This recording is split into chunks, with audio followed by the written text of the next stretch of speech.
Welcome to Your College Bound Kid, a podcast for parents, college counselors, students, and anyone who wants a deep dive into the world of college admissions.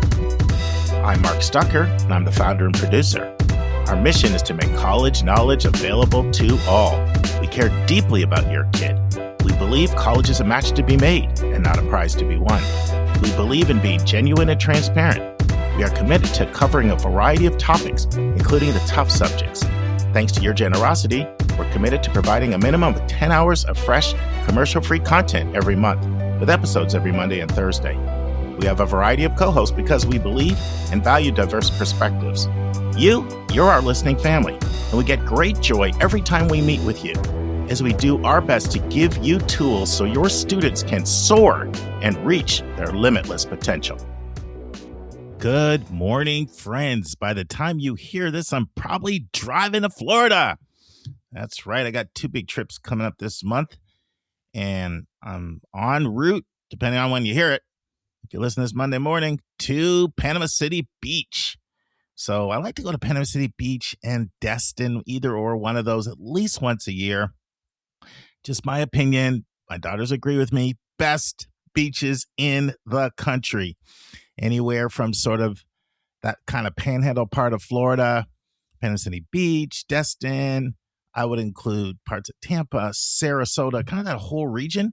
Those beaches on the west side of Florida, they're just the best. Perfect sand, perfect water. So I like to get there for some R&R at least once a year. And I like Panama City Beach because you got an ocean view.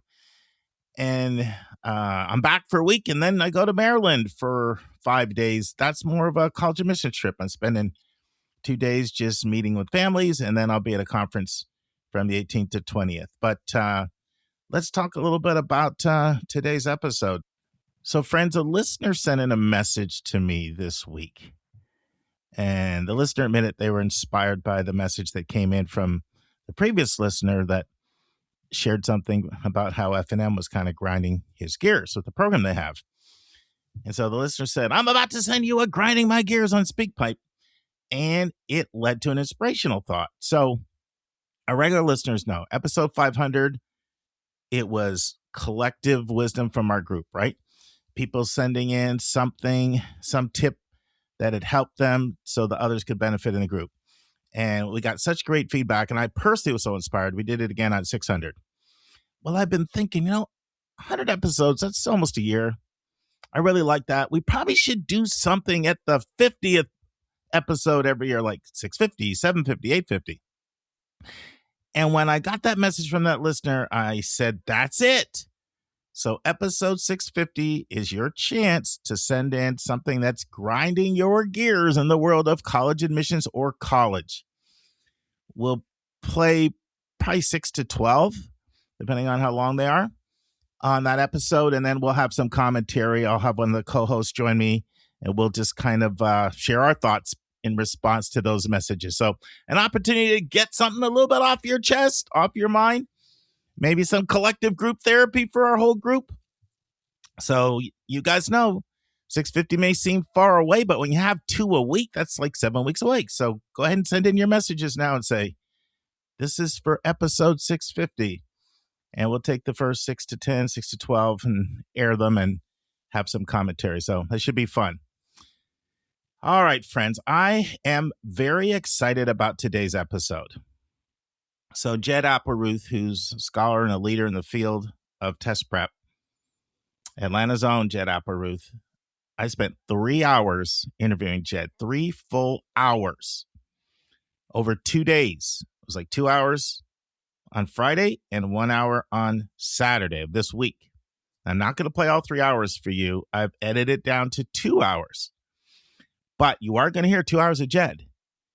And it's 2 completely separate interviews. Each one will be a 3-parter.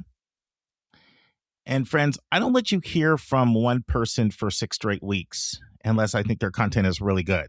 So that's going to hold your attention.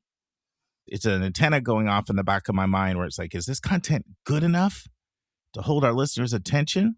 Is it providing enough value? And I feel that this is. I think these 6 weeks with Jed and this 2 hours, we chunk it out into 20, 25-minute segments each week. I think it's going to be really helpful for a lot of people, a lot of college counselors. I think it's going to be helpful for a lot of parents. So what are these two interviews? Well, the first interview, the one you're going to hear today, it's a deep dive on what is the difference between self-prep when it comes to the SAT, ACT, group prep, one-on-one prep, and various hybrid models. And what type is best for my student? What type is best for different types of students? So you'll hear that for the next 3 weeks. Then the second interviews, which is also a three-parter, we'll be looking at trends and updates to the ACT and SAT. And I know I only gave you guys 24 hours, but you still sent in 3 questions. So Jed will answer the 3 questions that you sent in that second segment. So I want to share an aphorism, which I really believe is true. I don't know who exactly to attribute it to, but I've heard it from multiple different admission officers, at least 5 that over the years. And I agree with it. And so what aphorism am I talking about? Well, let me say it for you twice.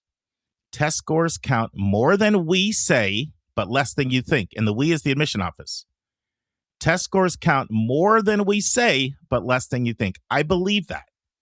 I believe that most schools, when they talk about test scores, they do downplay the role they have in the admission process. Not everybody, but most of the time. And I get it, right? Because who wants to feel like you're a number? That's not a good feeling, especially if you're not a good tester and you're hearing that message. But they don't count as much as the public thinks. So they're somewhere in between there. But let's take a look at things. So for the previous 3 years, more students in the country applied without test scores than with test scores. That changed in 2026. More students applied with test scores, more test submitters than non-submitters. So this is something I think is important because let's say I run an interview, could be one I'm really excited about. Could be San Diego State, could be Miami, could be, you name it. Just looking at past ones that we've done, Penn or RIT. Maybe 10% of the audience is really interested in that school. Maybe 10% would consider it for their student. Maybe another, I'm just guessing here, 10 or 20%, maybe 30. We have a curious audience, are curious about the school, and they want to learn more about the school just for their own knowledge. Of course, the college counselors, 12% of our listeners are college counselors. They eat this stuff up because they have students, they need to know about every school. But for parents, the largest group in the audience, a lot of times they skip it because they're like, well, my kid's not going to RIT or SDSU or Miami or Penn. But for test scores, most people are going to take the test. So I thought it was worth it to spend that much time. Now, after the Jed interview, I'm going to play a message from a listener that it really inspired me. And I think the timing is perfect. And so I'm going to play that message next. And then after that, I'm going to play another message, which was very helpful. It adds some clarity to a comment that I made about Kansas getting rid of DEI. So we had another message from a listener in Kansas that came in that I want to play. I think it's important to provide some more perspective on that topic. And then I'm going to do a little bit of a solo section with you about some of the things going on in Florida. And then the final part will be the last segment of the San Diego State interview with Lauren from Georgia and Sophie from California. So that's where we're going, with today's episode. Let's transition and hear the first part of the segment with Jed Applerouth. And now this week's interview with a special guest.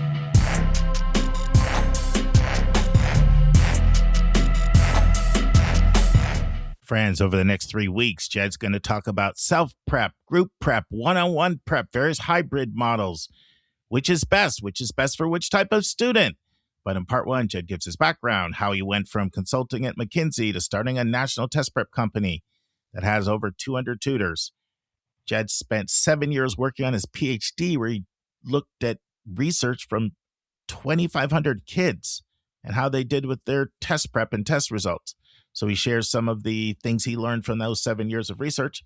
We have a discussion on which family Jed has seen that has the highest test score, the high education low-income family versus the low education high-income family. Jed talks about executive functioning and the work he does and he loves doing.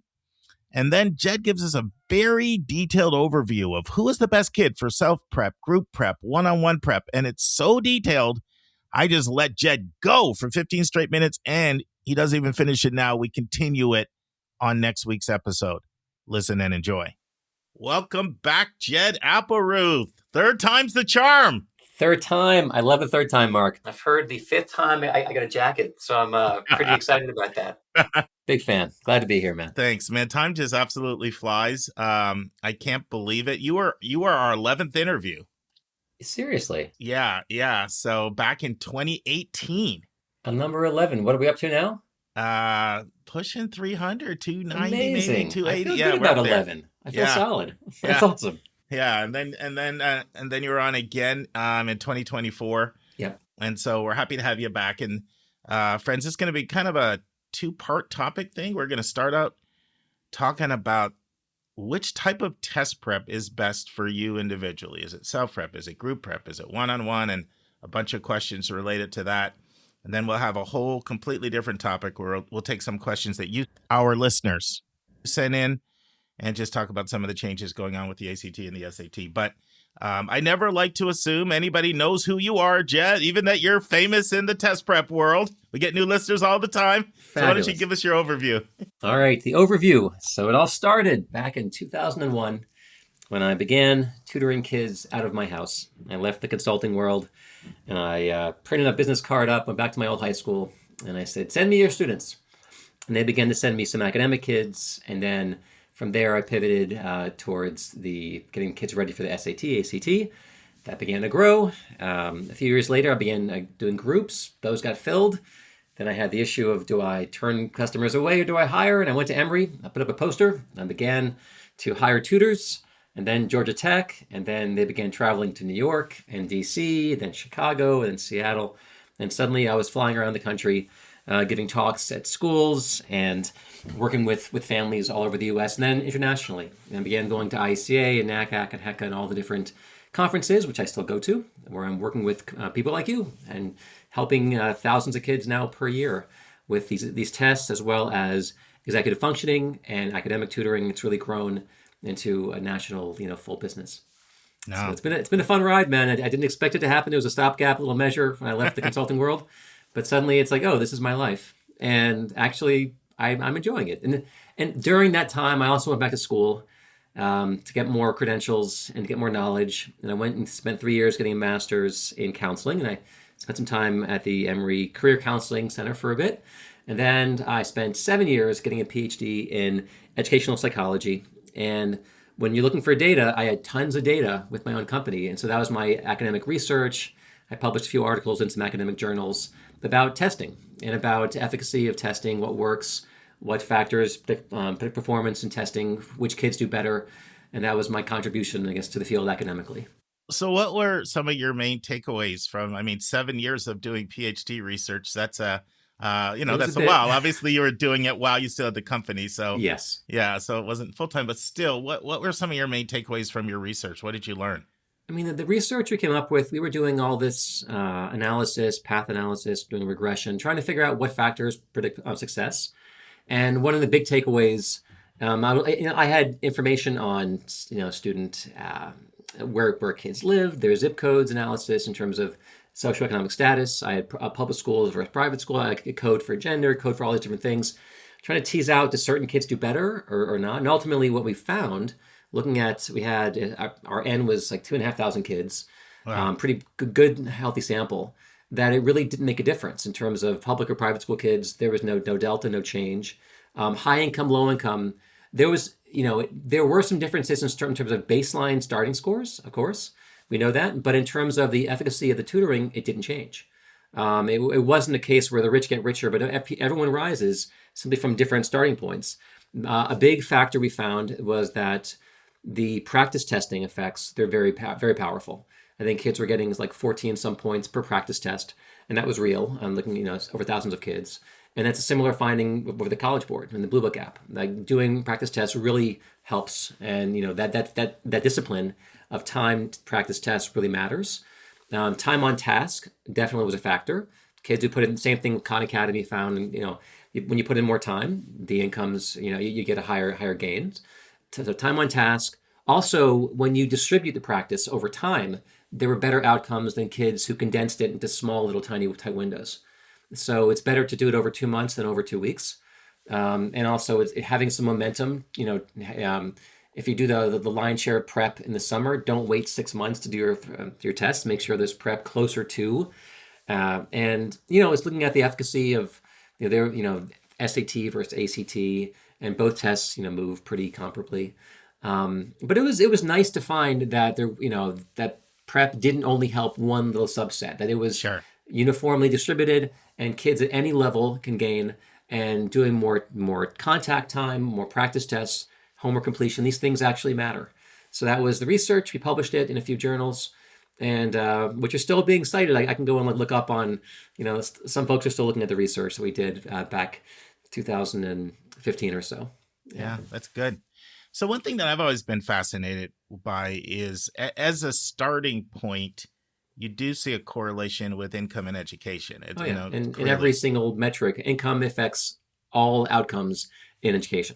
Yeah. So if you were to suss out those two, so you have, let's say, teachers' kids, maybe a teacher's even got a PhD, but maybe they're working at a place like Georgia State, they're not getting paid a lot, versus high income, lower education.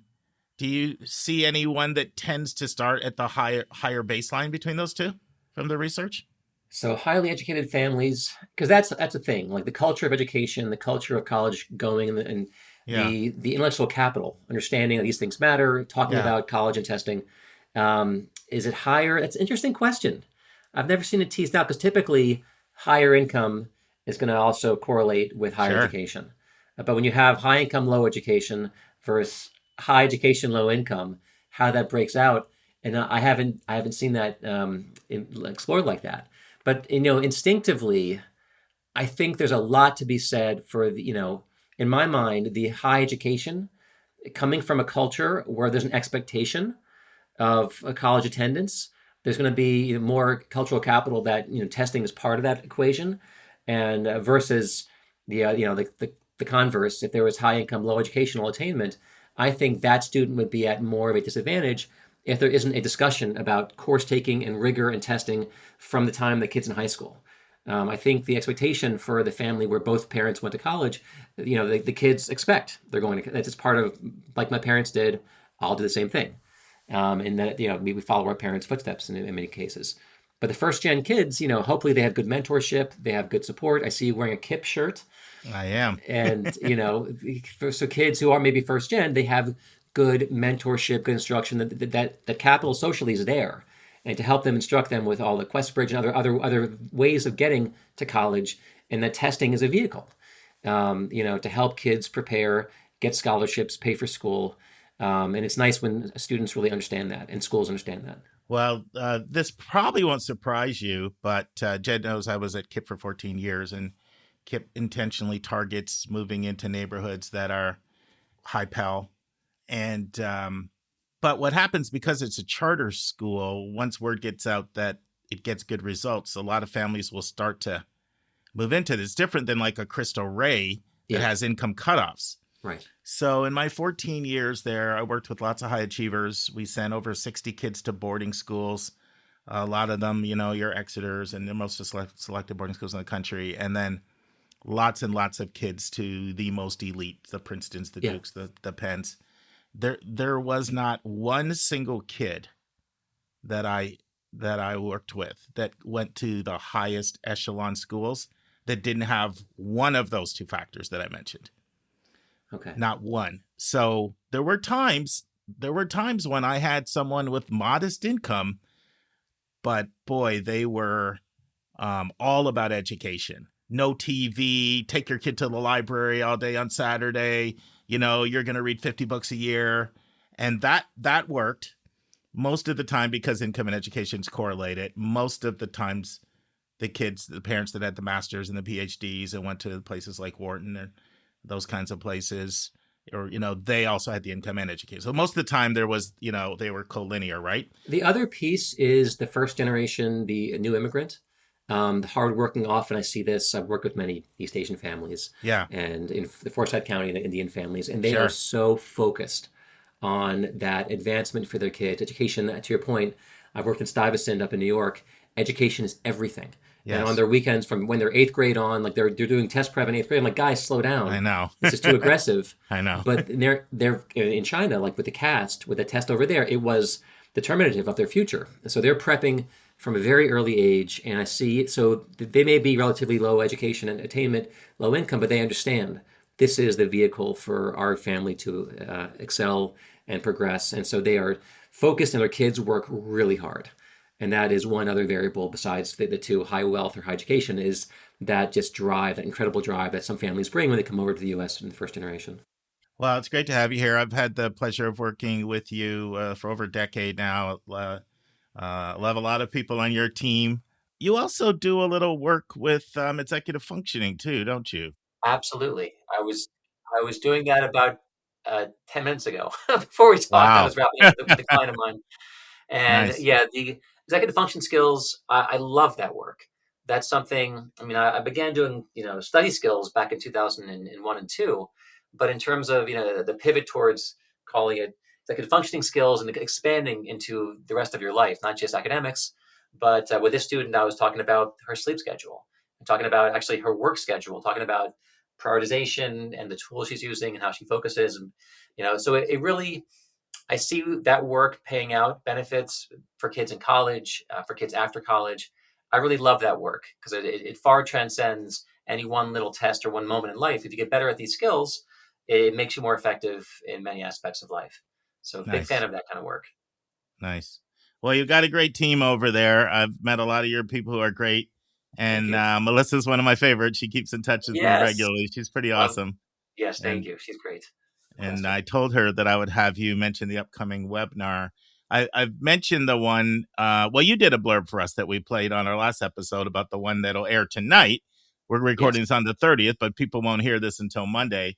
But why don't you mention the one on May 6th? I think it could be of interest to our listeners. Yep. So May 6th, we're bringing together a panel of college admissions officers from University of Georgia, Syracuse, George Washington University, and Wisconsin, talking about test scores, test optional versus test preferred, the role of AI, fit to major, how that is playing out for early decision versus regular, timing and odds and so forth, the impact of extracurriculars, and then what's changing for 2026, new trends and policies and priorities for families. So we're covering all that. It's going to be 7:00 on Thursday, May 6th. Yeah, and it's right in line with the kind of stuff we cover here. So I'd highly recommend it, listeners. And one thing I love about the webinars you do, and I'm assuming this is no different, if you sign up, you'll get the video, the recording sent You to your watch it email. later. Yeah, there's Yeah. no, if you're busy that night, you can watch it Friday, Saturday, Sunday. So that it creates more flexibility for parents and families. Yeah, I mean, I signed up for a bunch, and I probably only can make about 20% of them live, but the video recording is on demand. So, I'd say, And if friends, you go like ahead and playing them sign up. faster, you can play them back at double speed. So There you go. there it is. All good. All good. But let's dive into our topic today. So, as you can see, Jed's a researcher. And I just want to talk about the kid that is best for self-prep versus group prep versus one-on-one individual. Because, as you know, you offer all three because We you do. see value to all three. Absolutely. So, yeah. So which one do you want to tell me? Maybe you want to start with the overall research, and then which one do you want to start with? And we'll talk about that. Well, why don't I dive in? I mean, in terms of the spread, and I've been talking about this for many years to families in terms of, and there's a combination. There are hybrid models too. And there's more and more hybrid models available, like with the advent of AI and the ability to do self-prep and instruction using artificial intelligence versus using, there's a different economic factor when you have a $20 a month AI versus a tutor that's could be $50, $80, $100, and $200 an hour. There's very different economics of that.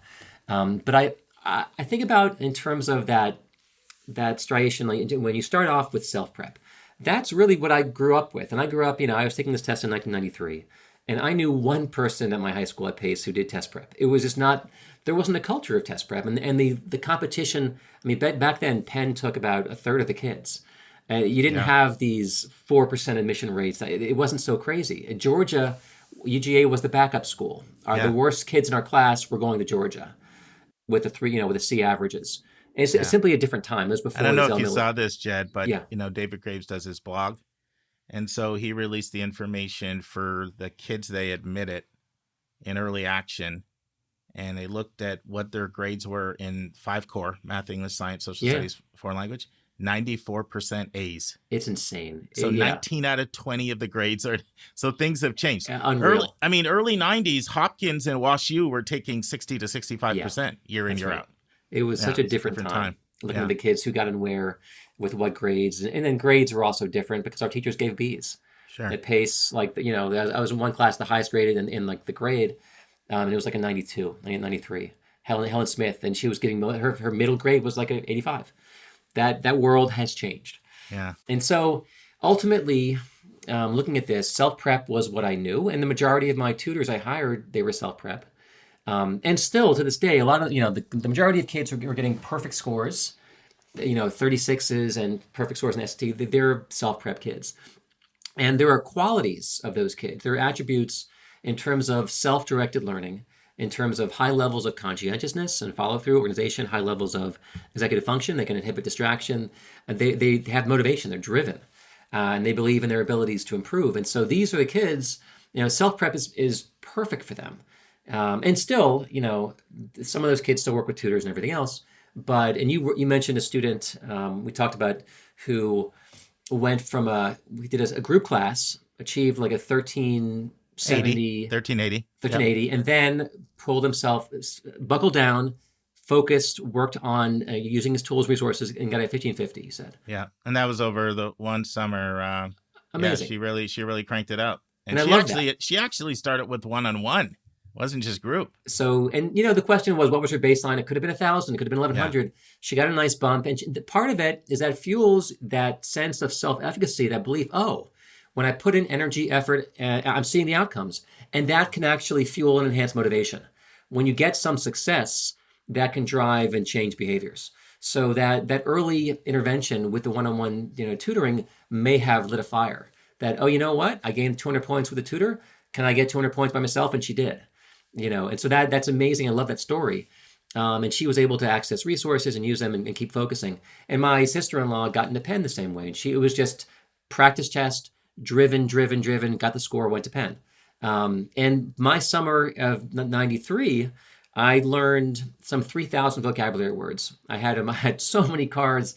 I bought a book for $20 from Princeton Review with Joe Blogs. And that's pretty much all me and my friends did. We took a few practice tests. I took it twice and that was it. And then, applied. But I didn't have a sense of the culture of preparation. But I was the kind of student where I was going to focus. I was going to drill down and do the work and put the time in. And I scheduled it, I structured it, and I did. I put in dozens of hours of self-prep. And to this day, kids can do this. And now there are tremendous resources for kids who have that focus. Like now there's Khan Academy, which is lovely, and Khan Migo, other things. You have the College Board has put out the Blue Book app with 8 tests that are really solid tests. There's only one free online for the ACT, but there are other companies like ours. We have 4 SATs we've developed, and we have practice tests. Princeton Review, Kaplan, McGraw-Hill, Groupers. There are lots of good resources that are out there. And, for a small, and we sell our book for our strategy book is like $50. You can buy strategy books from Princeton Review, Kaplan, all the companies for $30, $50. So with a relatively low investment, you can get good materials, good strategy, and practice. Additionally now, one of the nice things with these AI models, the frontier models, if you're paying for ChatGPT, it's all the paid ones are better. It's worth $20 a month. They're much more accurate. Whether you're using, Anthropic's Claude, or you're using, ChatGPT or Gemini Pro, you can take a problem that you're struggling with, drop it in there, and say generate 20 new problems, and that's amazing. And then explain this to me and explain the wrong answers. I mean, it does some of the lifting that tutors do. And it's for kids who are very driven and very focused.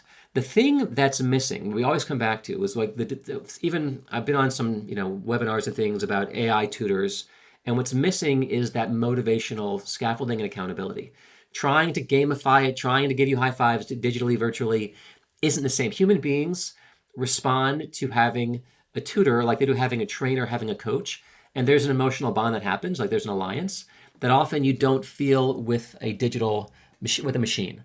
And a lot of kids, they'll be held accountable by a human who's like, did you do the work and what happened? There's a relationship that we haven't yet been able to recreate in a digital fashion yet with any kind of avatar or thing. Maybe eventually we'll get there and you'll feel guilty if you didn't do your homework and you let the machine down. But it's very different when you let your tutor down. They assign work to you or your coach or your teacher down. It's still different. So a lot of kids, they have these amazing resources available, but they just don't use them. And so as you mentioned, we have a self-prep product. It's like $200. We have we have large groups, small groups, then one-on-one tutoring. And what we've seen, we've sold tens of thousands of licenses of our self-prep package. We sell districts in Georgia and Florida, other places for thousands of kids. And in our experience, there's a real difference when you have an adult who's taking some accountability and helping the kids structure their time, their work. And there's a teacher who's really invested, or it could be a parent. And again, some of the kids are rock stars and they're self-directed, self-driven, but often we're looking at in terms of rates of utilization, rates, how many hours are you doing for 10 hours, 20 hours, or just 2 hours? And when there's a teacher driving it, we see a lot deeper engagement. And same thing with Khan Academy. They found that, when you put in at least 6 hours, kids are getting 40 points plus, and the kids getting 100 points are putting in 20 hours plus. It's really, again, time on task, but the vast majority of kids don't put in near that. The vast majority of kids, they have access to these tools and they put in an hour or two, then bail. And so again, you have these amazing resources. And I mentioned earlier, we found like with MOOCs, they have these massive online open courses, but the people who are really following through are the ones who already have degrees, who are self-directed and driven. Even like you have these incredible resources, but a lot of kids, because it's free or it's fairly low investment or low, people tend to dismiss it or they don't do it. That's often a thing where free can be tricky because people devalue it when it's free, even though it's an incredible resource. And so versus, no, we're paying, quite a bit for this tutor, this thing, people treat it differently when they're having to deploy the resources. The same thing, like I have the experience, I work with a trainer. I've done it for a year because I have several of my friends, I'm 50, some of my buddies are doing it and they're getting in shape, like, well, wow. And I had memberships to LA Fitness, other things for years, which I just neglected. It's like people who have the Peloton and they hang it like their shirts on top of the Peloton. And for 1 year, since April of last year, I have done more. Yeah, I see this guy, Johnny B, once a week. I'm healthier now and I've done more exercise. I just came this morning from LA Fitness because he gives me a workout on Fridays. It's because I'm paying for it. Sure. And there's an accountability. For me, that's motivating. The fact that I'm putting out resources, I treat it so different than I have a membership to LA Fitness, which I just don't use. And so I think tutoring is part of that accountability matrix, that sense of, our parents are paying for it. There's value here. It's a resource. I'm not going to neglect, like I might neglect my Khan Academy membership or my, even my Applerouth free thing, or I spend a couple $100, but I don't look at it. A tutor will ask me, did you finish the homework? Did you finish the practice test? When are you doing it? What time are you doing it? And then often they'll check in with you. It's very different because they're providing some of that support that helps teenagers who are often overscheduled, often scattered. So, when I look at this, the self-prep option, it's amazing. It's powerful. Kids who use it get benefit.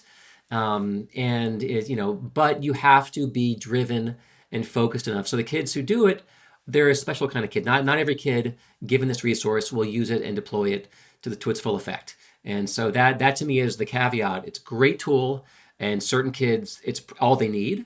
Between that and the College Board's free material and other, but it's not for everyone. I don't know what percent of kids. Is it 10%, 15%, 20%? It's some portion of the self-driven, self-directed, focused kids.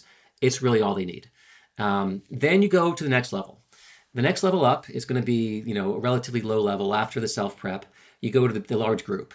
And there, companies in China, newer and all, they have one tutor, 2,000 kids. That's a very large group.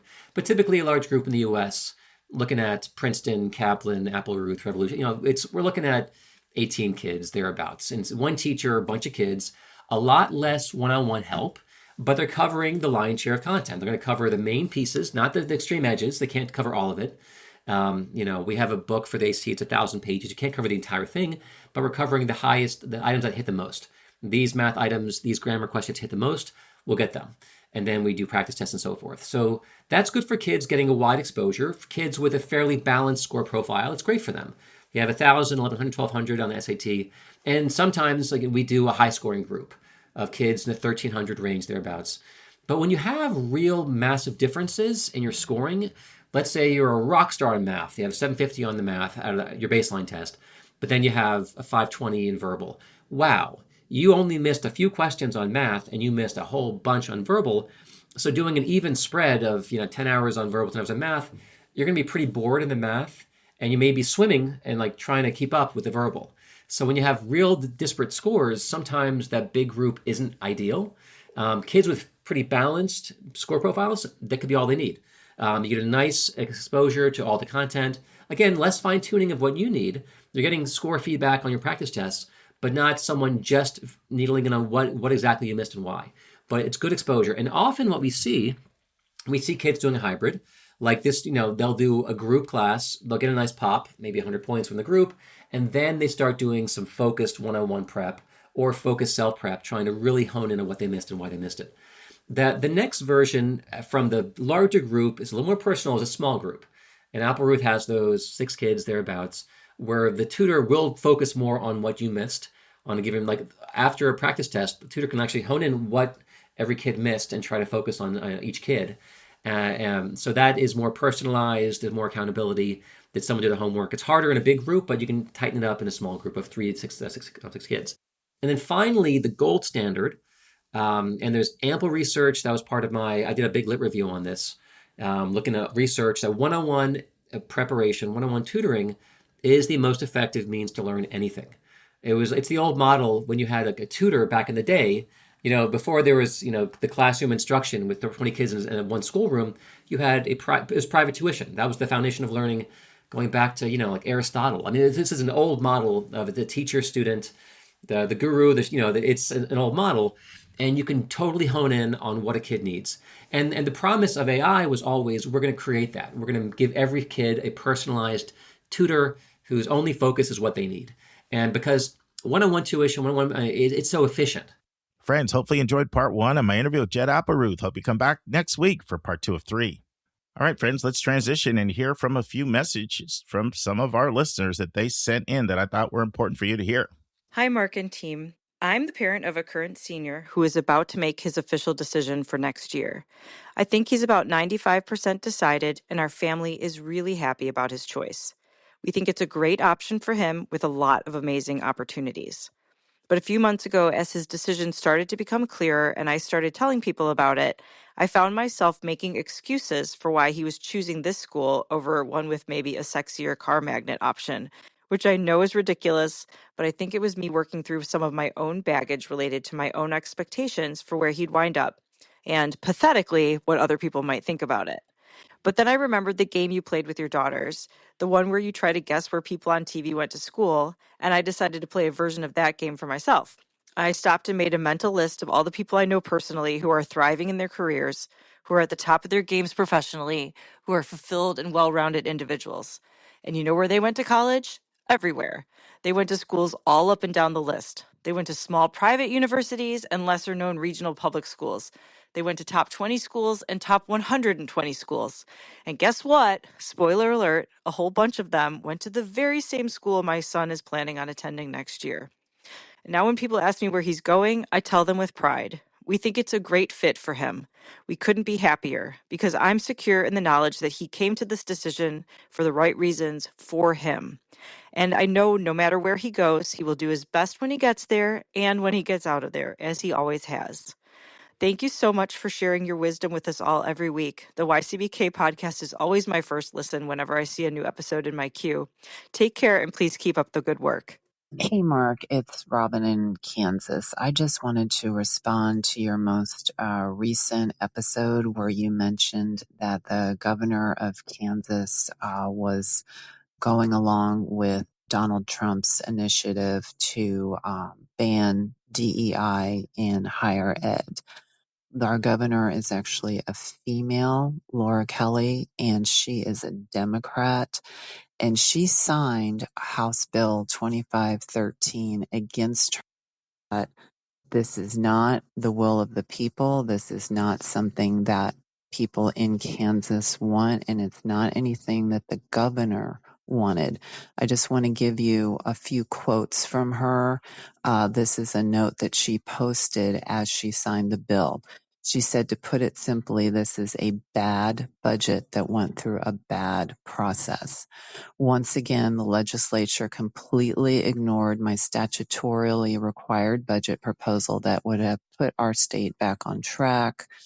Instead, they rushed through this session, drafting and passing the budget before April consensus revenue estimates are announced in just 12 days. So you have to understand, this is how legislature is happening in our state. They are just rushing it through. They are rushing through bills that we do not want.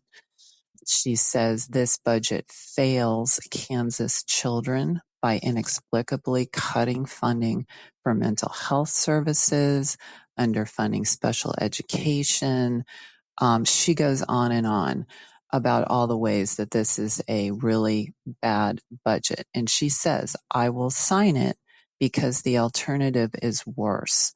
Due to the One Big Beautiful Bill passed by Congress last year, Kansas taxpayers are having to shoulder costs previously absorbed at the federal level. As a result, our state agencies' budgets had to be increased. Those millions of dollars of added costs are appropriated in this budget while they were not in last year's. So just wanted to jump in there and say, the people of Kansas do not want this bill. We don't want DEI programs rolled back in our state, and nor does the governor, even though she signed this bill. Okay, thanks so much. Thanks for all you do. Love you guys. Take care. Okay, friends, I told you I was going to do a segment on the state of Florida. So our regular listeners will remember maybe about, I'm guessing here because time flies, I might be off here, but about a month ago, I talked about the fact that Florida was looking at making 4 universities in Florida have a requirement that they had to be 95% Florida. And those 4 universities were the University of Florida, Florida State University, FIU, which is Florida International, and USF, University of South Florida. You say, why those 4? These are the preeminent research schools in the state. By the way, UCF is very close to getting that status and joining. So pretty soon there's going to be 5 of those premier R1 research schools in the state like that. So it had passed through the House and had to get through the Florida Senate. The requirement that these schools have to be 95% Florida. Well, that failed. You may remember me saying it was going to cost $58 million because of all the out-of-state money they were going to lose. I personally thought it was going to pass. I did. So it was a bit of a surprise to me, but it failed. And that news has been out maybe 3 weeks now, and I've just been forgetting to give an update on that. So that's one thing I wanted to share about Florida. But there's something that's arguably even bigger news, and it has to do with Florida State. Florida State announced that they will be adding early decision. Now, a lot of people confuse early decision and early action. It's understandable. They both have the word early in them. Let's talk about the differences. Both early action and early decision, they both have an early application deadline. They both have an early notification deadline, meaning you're going to find out if you're admitted, deferred. I always confuse waitlist and defer. Sorry about that. Admitted, deferred, or denied, right? Find that out earlier than if somebody applied regular. What's the difference? Early decision is binding, meaning you have to pull all the rest of your applications. You can't compare financial aid awards. You lose 6.5 months of time that you could have to figure out where you want to go, visit schools, do more research. And a student has to sign that. A parent has to sign it. A college counselor has to sign it. It's not legally binding. Can't throw you in jail, but it's morally binding. Now, early decision is considered to be very controversial, even for private schools, because think about the student that can make a commitment like that. One, it's a family that doesn't need to look at the price tag. They don't need to look at whether another school is offering them $20,000 more. They have enough financial resources to commit to the school without seeing the price tag or without being able to compare to any other scholarships that another school might offer a student. It also is a student that has to start this process significantly earlier to figure out what school they're willing to commit to that early. So for private schools that operate independently, people have sort of plugged their nose and said, well, it really helps the institution, because it really does help the institution. And it can help the student in some ways. But for public schools, it's considered very controversial because you're taking taxpayer dollars from everybody. And now you've come up with a method of applying to a school that favors a certain socioeconomic class of family that doesn't need to look at money when they can just commit. And if you don't believe me, it's controversial, look up the Washington Post and how they just excoriated University of Virginia in 2019 when they became the only flagship school at that time in the country to offer early decision. Scathing denunciation. Or look at an article a couple years ago that Virginia Tech wrote themselves about why they're getting rid of early decision and that they can't in good conscience be a public school and have a practice like that. Virginia Tech just skewered early decision when they look back and reflected on their experience as a public school that offered ED. You can go back and read the article and their announcement as to why they were getting rid of it. So it's very controversial. It is something that has some advantages to applicants.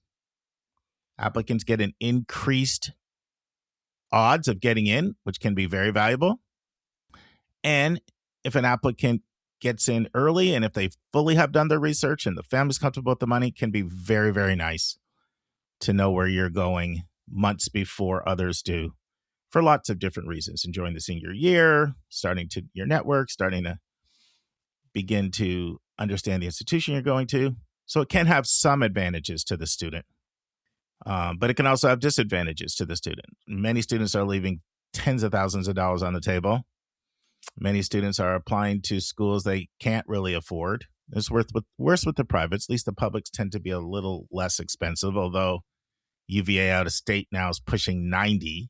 Okay. Michigan out of state, all into the 80s. So not that much difference with some of the more expensive ones.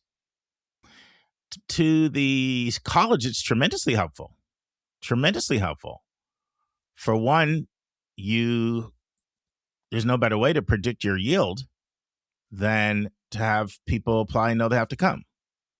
And if you don't think predicting yield is hard, I always say this to my families, would you say it's hard sometimes to know what your 17 or 18-year-old's going to do? And people are like, yeah, it's really hard. Well, what if your job depends on being able to predict what 5,000 17 or 18-year-olds are going to do? And you got to get the right number of heads and beds, and you better not over-enroll because where are we going to put them? And you better not under-enroll because our budget's depending on it. So it's a Herculean task. So for colleges, it helps you predict yield. It significantly reduces your amount of work, significantly. You accept one to get one versus some cases to accept 10 kids to get one or 8 kids to get one or 6 kids to get one. And then, and this is a dirty secret admission officers don't like to talk about, but we talk about a lot of things on here. You're driving down your admit rate significantly, right? If half the students come in through early decision, well, there's never going to be any school in the country that's going to have more early decision applicants than regular decision because of all the reasons I said. People need to compare financial aid awards. People don't have this process all wrapped up early enough to do this. So there's always going to, or they're not comfortable committing when they haven't even visited all the schools. So there's always going to be more people going to come in through regular, always, like significantly more. So when massive amounts of people apply and now half the spots are gone, and it depends on the school. Some schools, one year Bates took 80% ED. Middlebury's gotten way up there in other years too. Now, there's exceptions, but it's not uncommon to see 60, 65, 70. Over the 50s is standard for places like Duke and Northwestern and Penn. Anyway, when massive amounts of people are applying for less than half the slots, then what does that do? It drives your admission rate down. And what happens when your admission rate goes down? People think you're a better school. They just do. The public thinks you're a better school if you have a lower acceptance rate. I hear it every day in the counseling room. Just like the public thinks you're a better school if you have a higher ranking, or the public thinks you're a better school if your average SAT scores are higher. So colleges are aware of this. And what happens when the public thinks you're a better school? You know what? People are willing to pay more for your school because they think you're a better school. You know what else happens? You tend to get better applicants. You get stronger applicants that are more talented that can come in and improve the quality of your school and be alumni for 60 years, and you're proud of them. So there's a huge incentive for colleges to do it. So there's this tug of war going on between what's in the best interest of the institution and what's in the best interest of the student. And like I said, there's some advantages to students. Students can take advantage of the fact that it's an easier, more generous admit rate. They could get into a school they wouldn't get into. You know, they can have peace of mind. I'm not here to cast judgment. I've said this before. One of my daughters, Karis, applied ED to Davidson, loved it, worked out great for her. Joy, Georgia doesn't have ED. Okay. And I don't know if she would have done it if they did. So I've had two kids that each took a different path when it comes to applying early action, early decision. But this is a significant trend, and I need to talk about it because it's going to change public education if we continue to go on the path that we're going. Now, when I interviewed Andy Strickler half a year or so ago, we were talking about this when Michigan made their announcement. And I said, do you expect more? He said, absolutely. He's friends with UConn's chief enrollment officer. And he's like, I can tell you, they're not regretting it over there. So you were starting to get this critical mass now, right?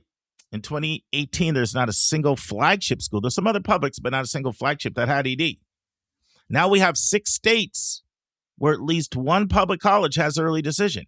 Virginia alone has 5. University of Virginia, College of William and Mary, Mary Washington, Virginia Military Institute, which a lot of people don't know is a public institute, and Christopher Newport. So Virginia has 5. Okay. And then Miami University in Ohio, they've had ED since 2013. And if you think, well, that's got to be the oldest public school to have ED. No, that would be College of William and Mary. They had it in 2010, 2011. And they actually added ED2 in 2018. So now let's just look at the states. Now we have Florida. I've already told you there's 5 in Virginia. You've got Ohio. And then in 2022, you had Vermont. At the time, that was the second flagship ever to have ED. And then in 2024, you had Connecticut, which became the 3rd. 2025, you have Michigan. Now we've moved off the East Coast into the Midwest. And now 2026, you have Florida State. So the last 3 years, Connecticut, Michigan, Florida State. 4 of the last 5 years, Vermont, Connecticut, Michigan, Florida State. 6 states. You know what it does? It reduces the stigma. And it's a copycat world out there. Look at all the schools and how they're working with Verto and doing spring admits. And I mean, we could go on and on about all the ways in which something starts and looks like it has success, and then people copy, which is understandable. You're trying to be effective, and you don't always think of everything. If somebody thinks of something and it's effective, I mean, why would you not mimic it? Of course. It's not just a phenomenon you see in education. We see that everywhere, right? So there's some things a little different, though, about this Florida State announcement. Now, if you look at why they announced it, they said, yeah, we have over 100,000 applications. Okay, we have to come up with something more efficient. Florida State's up 48% in the last 3 years in terms of apps. And you say, wait a minute, what happened to the birth dearth? What happened to what some people call the demographic cliff, demographic slide? What happened to that? Well, that's still true. There's a lot less kids being born. A lot less kids are being born. But that only puts more pressure on schools to get the right ones. But it's countered by the fact that people are applying to more schools. And a lot of people apply to those same 100 schools. Those 100 schools. Get all the applications, not all, but so many of them. And kids are applying to more. Makes it even harder and harder for colleges to figure out which of these kids is going to come. So it's inevitable this is going to happen. And I'm going to be talking to you more about some of the other ways in which colleges are getting very sophisticated at trying to predict yield. So this trend isn't going away. It's not going to stop. But what does it mean for higher ed? Because once you get to a critical mass, and I think we're really getting close to that now, we're not quite there, it reduces the stigma. Because I can tell you, and I've had lots of conversations with leading flagship schools, and the mindset that they have is there's absolutely no way I could see us doing anything like that. I just can't see it. I mean, how in the world could we in good conscience take taxpayer dollars from everybody and then turn around and have an admission plan that favors people that don't need to compare offers, that favors people that are able to have the resources to get out and visit all these schools in advance? We can't do that. That's what I hear over and over and over again. Or I'll hear people say, we just don't think that most kids don't know enough in early part of the fall of their senior year to be able to commit. And it's going to lead to people making bad decisions. So a lot of public schools will say that to me. Now, Florida State went one step further. So let me give you a little bit of background. So I interviewed Greg Roberts at UVA, and I interviewed him right at the time that UVA made the announcement. And then after I interviewed him, it just worked out this way. This wasn't planned. He was one of the instructors in Harvard has a summer training institute for college counselors. It's only for school-based counselors. It's not for IECs. And so I spent a week there getting more training, and Greg was one of the instructors. So right after I saw him, right after I interviewed him, I went down and got to spend more time with him at Harvard. Now, in the interim, Washington Post had run that big, article denunciating UVA for going to ED. So I got a chance to talk to him. And I said this to Greg at the time. I said, Greg, you not only went to ED, do you know you're literally the only school, not the only public, because at that time, remember, they're the only flagship. You're the only school with a 10:15 deadline. That's going to shake up the admissions world. So he was like, well, we're not etched in stone with everything. We're open to change. And next thing I knew, they changed it. So they were 11-1. I'm not saying it's because of my conversation, by the way, but I'm just recounting some history. So now Florida State is a 10:15 early action school. That's been their date for a long time. And guess what? They're a 10:15 early decision school. So now we're back to having early decision basically 15 days earlier than everybody else, moving the process earlier and earlier into the process. So just keep an eye on the space. I 100% get why schools are doing it. From the institution side, I 100% get it. Your job is to serve your institution, to make your institution stronger. I have problems with public schools doing it. I'll be honest with you, for the reasons that I've already recounted. But I also see that stigma is going down. It's getting reduced, if not being completely expunged. And it's just a matter of time before who's next. Now, when I sit down and try to figure out who's next, I don't know. It's kind of fun because I'm into this stuff. I think about certain schools, but then sometimes I've had conversations with them or I know their culture and I'm like, I just can't see it. They're so rooted in the fact that we serve all kids. And I mean, some of them are doing really aggressive things to try to get kids in the rural parts of the state where they don't see as many applications. So sometimes it's just really, really hard. Of course, with public schools, it's always tricky because a lot of times the decision is made way above the level of the admissions professionals in a way where it's different from private schools. But I'll just throw this out as a wild card, and I'll probably be wrong. But it just wouldn't surprise me if there's movement in either Purdue or Indiana. It just wouldn't surprise me. So let's see. Let's keep an eye on the space, but it's a major trend and it's worth talking about. All right, let's transition to the final part of my interview with Sophie and Lauren, two students at SDSU, breaking down San Diego State University. And now it's time for our College Spotlight of the Week.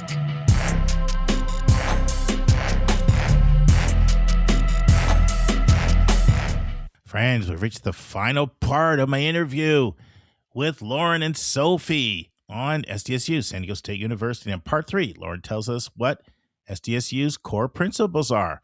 Lauren and Sophie discuss the perception that SDSU is not a hard admit out of state, but very competitive for Californians. Lauren describes SDSU's personality. Sophie and Lauren tell us about their experience with SDSU professors. Sophie talks about how professors grade. Lauren tells us which academic departments are strong. We discuss nursing at San Diego State University. Sophie tells us about whether it's best to live on or off campus.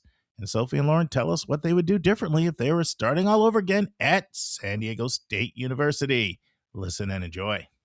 Now, here's a question for you, and I'm not sure if you know this, but some colleges are much, much harder to get into if you're an out-of-state student.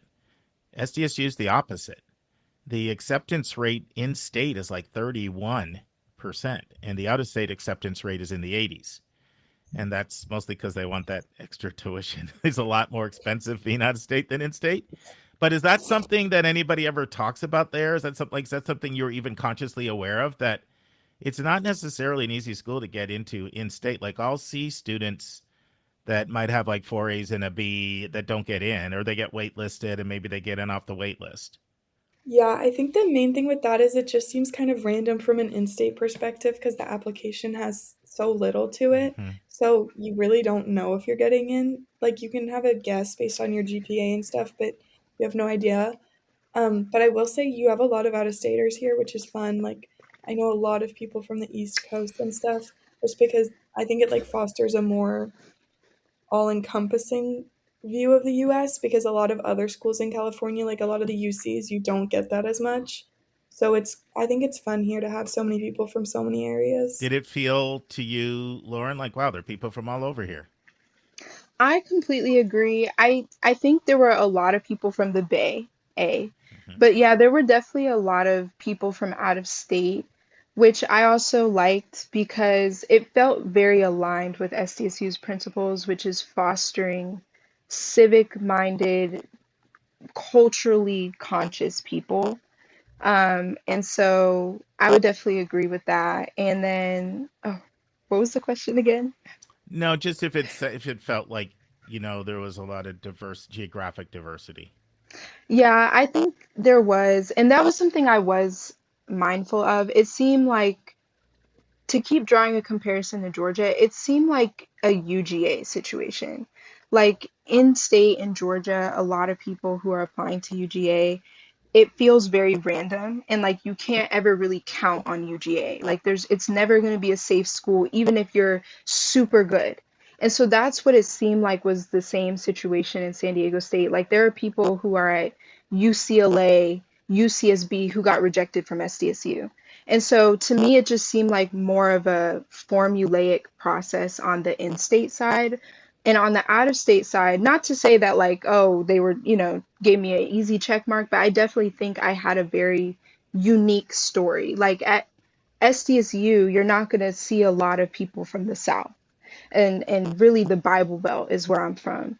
And so that's a very unique perspective.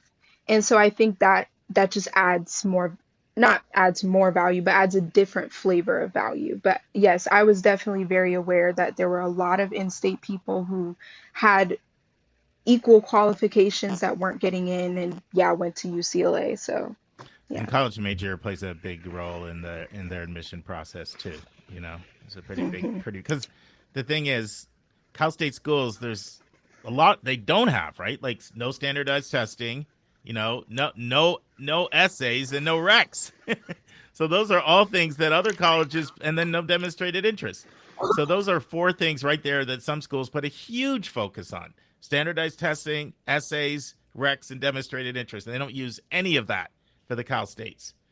Where with the UCs, you do have to do the 4 PIQs, and so the essay writing plays a much bigger role in their process. So anyway, interesting. So how would you describe San Diego State's personality? I would say work hard, play hard. You'll see that, you'll hear that a lot. It's very much work hard, play hard. People there are very driven, especially the business, the finance, the political science, the journalism. You'll see a lot of liberal arts and humanities. People are very driven. Because the whole thing about SDSU is that it's very open. It's not very structured. And so someone who kind of is interested in a lot of different things but has an idea of what they would want to do but doesn't really know how to execute it would do really well at SDSU because it'll train you how to work for what you want and how to learn how to work for what you want. But you are also very incentivized to play hard. Just like Sophie, I came from a very competitive and rigorous academic environment. And on top of that, I went to school in Georgia where there's not public transportation, there's not a robust social life. Like, if you don't have a car and if you don't have parents to drive you, you're not going anywhere. You know, it's very suburban, it's very, very quiet, it's very remote. It's just not an environment where like young adults are going to thrive. And so it's kind of just very rigorous and very academic focus. But at SDSU, you're encouraged to have fun. There's not as much of a shame about having fun. You know, you need a break, you need a mental break, you know, there's no valor in burning out. So, yeah. Yeah, you both did come from very driven high schools. Even one California and one north of Atlanta, but it was both very, very driven culture. Yeah, both of them. Because in the Bay Definitely. Area, a lot of people are trying to, can they get in UCLA or Berkeley? And then at your school, Lauren, it's a lot of Georgia Tech and UGA. And then, of course, there's going to be the people that are going to like do the Ivies and all that. Yeah, Absolutely, yeah, yes. yeah. Sounds like you're going to say something, Sophie. I just definitely agree. Work hard, play hard is 100% how I would describe it. I think it's just loud and busy, and you're just outside, and you're always doing something. And I think it's just big and bustling, but without like a city vibe. How would you describe the professors? Like, were you overall impressed with your professors? Yes, no. Were they approachable? Were they good teachers? Tell me what your thoughts of your professors. I think it's a little bit hit or miss. For me, once I got into my major, I've really liked all of them. Like, I've had some really, really cool professors. I'm doing journalism, so I have professors that are still writing, they're still freelancing for like The Guardian and stuff. So it's really cool to learn from them. But I think definitely when I was in those beginning GEs, sometimes, I mean, I was pretty proactive about like reading Rate My Professor and stuff so that I would get good ones. But I've definitely heard some horror stories of like just really bad classes that you could have gotten away with not taking. Lauren's nodding her head here. Anything you want to add, Lauren? I would definitely say it is a mixed bag. And it also depends on what program you're in. So I'm in political science. I would definitely say once I got to my major classes, it was completely different. When I was in my GEs, I was also came in as an international business major.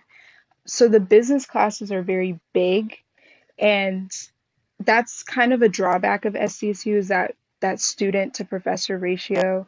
And a lot of your professors are also here to research. They're not just here to teach, they're here to bring in projects for the school. And so a lot of your assignments are being graded and a lot of the class is being facilitated by TAs if you're in those bigger programs. So that's just something to be mindful of. But I would say, all in all, most of my professors were very accessible. Most of them wanted you to come to office hours. They were almost begging you to come to office hours sometimes. Most of the time, they were very accommodating of your schedule. A lot of teachers completely understood if you had schedule issues. Now, again, it is a mixed bag. There's professors that aren't very accommodating, but I wouldn't really say that it's a type of school where you miss a class and it's the end of the world. Like, it's just not that type of environment. So I would say most professors are very proactive, but it can be a mixed bag and it very much depends on the department and yeah. Yeah. What was it like from a standpoint of level of difficulty? Like how hard to get an A? For me, I've had a pretty easy time, to be honest. Especially, I think in the GEs, I had an easy time. The hardest classes for me were kind of funnily. I had to take 3 semesters of a language, so I did sign language. And by the time I got to the third sign language class, I was really struggling. But other than that, like all my major courses, they've been very much, my professors have been do the work and we'll help you get an A. Like you'll learn by the end of the class what you need to do to get it because it's all written work. So by the time you've done one or two articles, you're kind of going to know what you need to be doing. So I've had a pretty easy time, but I mean, I know it's different for every major. I think, like, especially engineering and stuff, that's not so much the standard. Any majors that you feel are particularly strong? Definitely business. Anything business, anything accounting, MIS, which is Management Information Systems, the international business programs, they are extremely robust. They have so many different organizations, and the organizations are well funded, which is a big thing. They compete and they place. So there's a lot of money and there's a lot of opportunity there.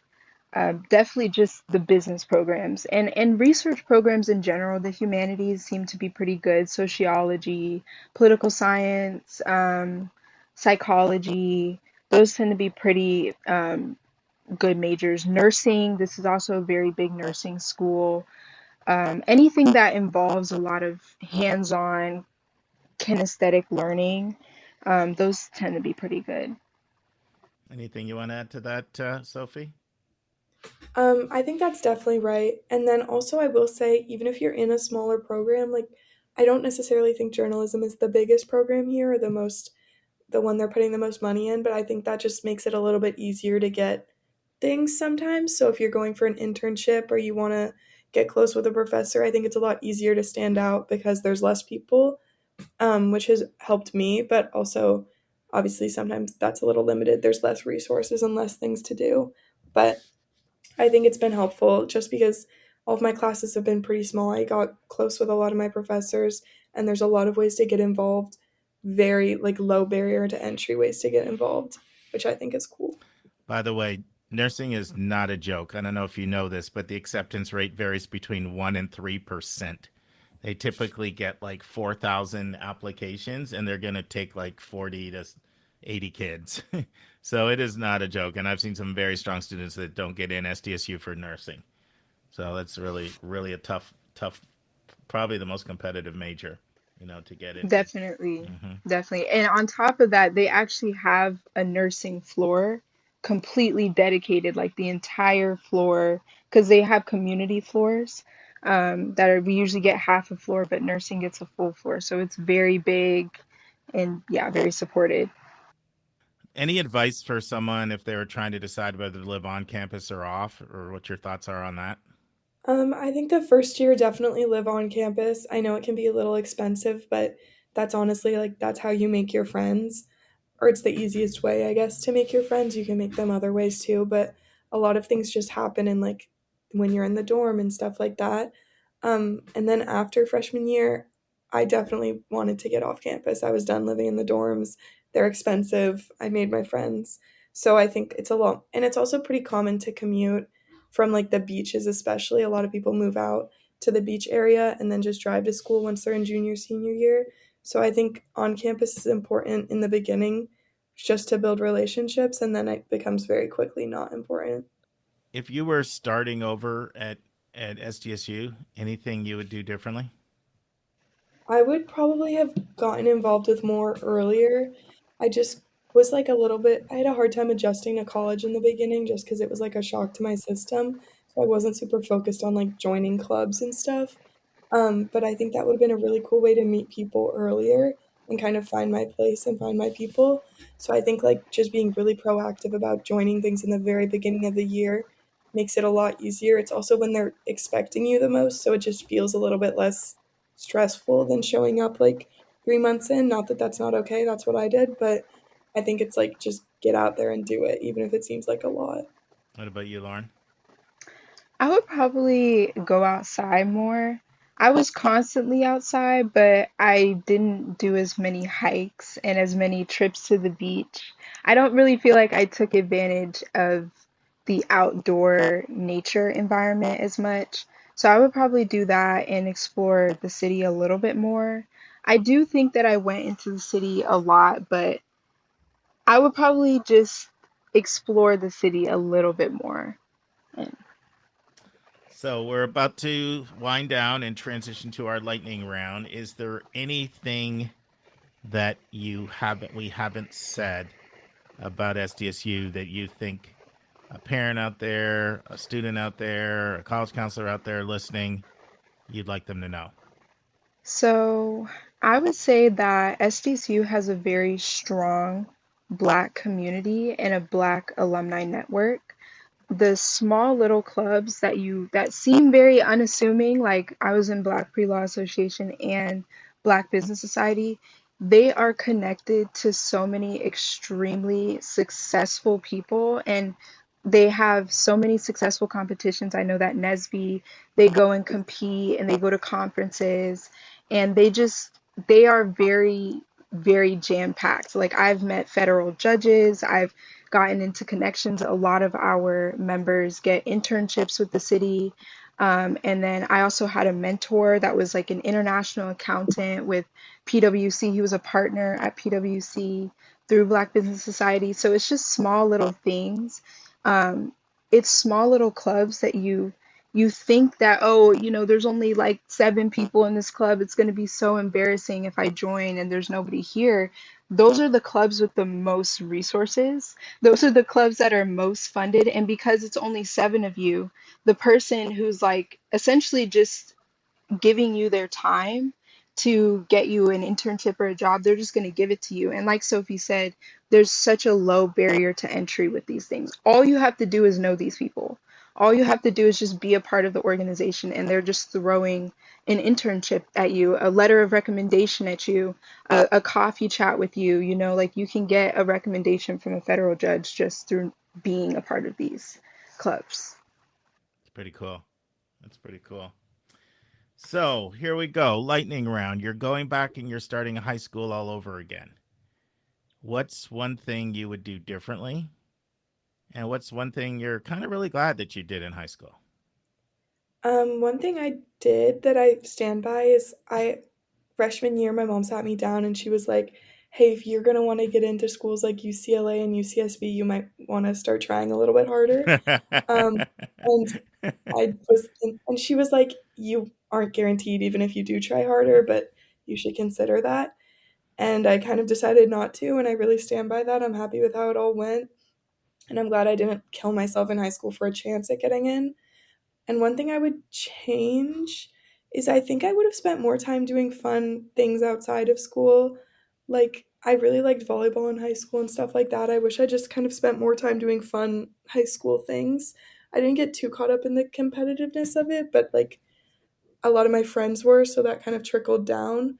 So I think it would be nice to just kind of separate yourself. You're a kid, like you're in high school. You don't have to be trying that hard. Like, I think just know your expectations and then adjust accordingly. That's good, Sophie. Lauren, what do you want to add to that? I'm trying to think. I think I agree with Sophie. I'm glad that I did not kill myself in high school. I didn't have parents that put a lot of academic pressure on me, but that environment put enough pressure. And so there was a lot of valorizing this idea of burning yourself out and pulling all-nighters and doing all the things. And I don't know, the way I saw it was that I don't really feel like going to an Ivy. I don't really want to try to achieve that. So I'm going to try to achieve what I want to do. And so I was very happy that I did that. So, any idea what your future plans are? Right now it's law school. I am currently almost about to choose my law school. I'm not super 100% sure on the one I'm going to, but I know that I'm going to a northeastern one. So I'm just preparing for that, and I'm working at a law firm. Good for you. Any idea for you, Sophie? I still have a semester left, but I'm actually going to take the fall off and I'm going to just travel and backpack Europe with some of the money I'm saving and then come back and graduate in the spring. And then after that, I don't know, we have a year left. Well, that's good that you're doing that. You'll remember that for the rest of your life, and I guarantee you won't regret that you're taking that time to do that. That's not the kind of thing it's easy to do if you're married with kids. Yeah, I'm very excited. Friends, notice that Sophie is taking a semester off to backpack Europe with the money she's saving. Partly because she got scholarship, partly because she came in with a lot of AP testing, saved her money and AP scores. I think too many times people don't realize that education is comprehensive. And sometimes students don't put the work in on those APs when they can save tens of thousands of dollars. And sometimes when you save tens of thousands of dollars, it opens up an opportunity to participate in experiences like Sophie's doing, taking the fall off and backpacking Europe for a semester, still coming back and graduating on time in 4 years with her class. These type of experiences can be life-changing. Listen, you guys have been awesome. Your parents should be so proud of you, and I'm so proud of you. I can't believe it. I'm looking at you, and you're like grown women. You're not like the 16 and 17-year-olds that I worked with years ago, but I'm really proud of you, and thank you for coming on and all the tidbits of wisdom you shared with all of our listeners. I really appreciate it. Yes. Thank you so much. It was so much fun. It was my pleasure. Friends, on Monday's episode, Carter's going to answer a question from a listener who wants to know if courses that you take outside of high school, and the listener lists a whole bunch of different courses, right? It could be before you get to high school. It could be dual enrollment. It could be while you're in high school. Are they included in your grade point average that colleges use? It's actually a great question that we've never tackled before. And then we've got a brand new interview, and I think you're going to really like it. Lisa did the interview. I actually listened to it this morning. It's with Suzanne Hanna, and the interview is giving tips for girls and how they can adjust from high school to college. Suzanne's a former English teacher, former assistant principal, and Lisa and Suzanne just talk about how girls can lessen their anxiety and how they can learn to trust themselves. And then Kevin Newton is back. And we're going to talk about going to grad school outside the country. So I'm also excited about Thursday's episode. Friends, I want to close with a story by Thomas Edison. Everybody knows Thomas Edison, the great inventor, who's looked at as being brilliant and looked at as being an absolute genius. And what a lot of people don't know is how hard of a worker Thomas Edison was. In fact, Thomas Edison said in the late 1880s that he attempted to build that light bulb filament thousands of times it took him before he perfected the light bulb. So somebody once approached Edison and said, Mr. Edison, you're such a genius. How did you become such a genius? And Thomas Edison's response was this: genius is 1% inspiration and 99% perspiration. In other words, sweat equity, hard work. See you on Thursday, friends. And that's our show. A big thank you to you, our listeners, for tuning in this week. If you find this podcast helpful, please follow us and you will get every single episode as soon as they are released. If you want to support our podcast, you can click the share button and send it to your friends and acquaintances. You can say positive things about your college-bound kid on your social media feed. And you can help us stay commercial-free and pay our staff by donating on the yourcollegeboundkid.website. You can write a review for us on Apple or Spotify. And if you have a question or a recommendation, just go to speakpipe.com/YCBK, hit the orange button, and speak. We will do our best to get your question in your own voice on an upcoming episode. I am the producer of the podcast, and I live in Metro Atlanta. We have a fantastic team that has over 200 years of admissions and counseling experience. Shout out to our co-hosts, Dr. Lisa Ruff in North Carolina, Susan Tree in Pennsylvania, Vince Garcia in California, Julia Esquivel in Massachusetts, Linda Depker in Missouri, Andy Strickler, the Chief Enrollment Officer at Connecticut College, New London, Connecticut, Hillary Dickman, an Admission Officer at Colorado College in Colorado Springs, and our international admissions expert, Kevin Newton in Dallas, Texas. Our sensational sound engineer is Nemanja Matvich. Our amazing music is from Victor Allen Weeks. Marketing designs from Kimberly Bloss. Our reliable webmaster is Stylionis Dimitru. Website updates are done by Joyce Stucker. Our image editor is Vlad Honchar. If you want to have a coaching session with me, just text me at 404-664-4340. If you want to reach someone else on our team, all of our bios with contact info can be found at yourcollegeboundkid.com under the About YCBK tab. If you want to get our free monthly YCBK newsletter, YCBK Plus, it is also under the About YCBK tab. If you want to see our recommended books and websites, they are on our website under the Resources tab. While you're on our website, check out our hundreds of interviews in their entirety. Check out our college spotlights, our blog, and our upcoming events. We think of you as our listening family, and we look forward to meeting with you every single Monday and every single Thursday.